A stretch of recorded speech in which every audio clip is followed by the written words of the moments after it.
Today's episode is going to be about how I lost my co-founder.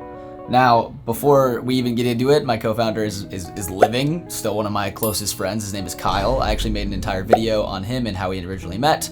And when we first started July back in 2021, I actually moved to New York City with him to build the company.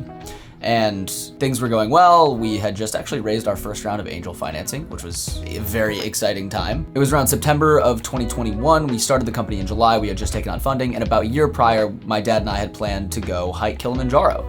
So he and I went to Tanzania. The two of us, we went on a safari beforehand with a great group of folks, and then the two of us summited Kilimanjaro, which was a crazy experience, and it was one of the most beautiful places that I've been. But the day before I left for the actual hike, did the safari first and then went on the hike, I got a text in the morning from Kyle saying that he was no longer gonna be my co-founder. Now, when I first got this text, I didn't know how to respond. Like, he and I had uprooted our lives, moved across the country to build something together, and admittedly at first I was a little bit heartbroken.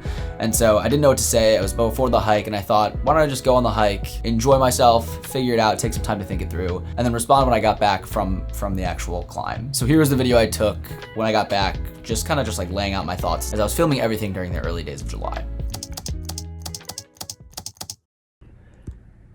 So I'm currently in Tanzania, just climbed Mount Kilimanjaro, and about 8 days ago, the day before we left for the trip, I got a text from Kyle saying that he doesn't think he can co-found July with me.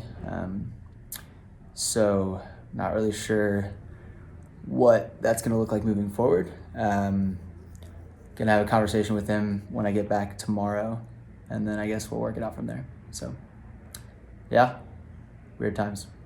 So as you can tell, I was a little beat up. I didn't really know what to do. I am someone who highly recommends, if you're ever gonna start a startup, that you should have a co-founder. I think it makes sense to have more thoughts in the room, work with folks that are smarter than you, that push you, and just so you have someone to kind of talk to as you're going through one of the most difficult things ever, which is building a business, building anything.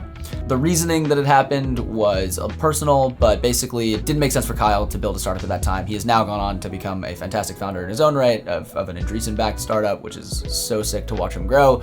But at that time, it just didn't make sense for what he was currently doing. And so then I kind of had to figure out what was next for us and what I was gonna do and whether or not I wanted to continue working on this, and ended up obviously moving forward, thinking this is what I was meant to be doing. And so I guess the purpose of this video was to say I lost my co-founder early on. I tried to start July originally with the co-founder. He went on to do amazing things. This was years ago. Again, we are still best friends. There is no malice. This is a wonderful thing.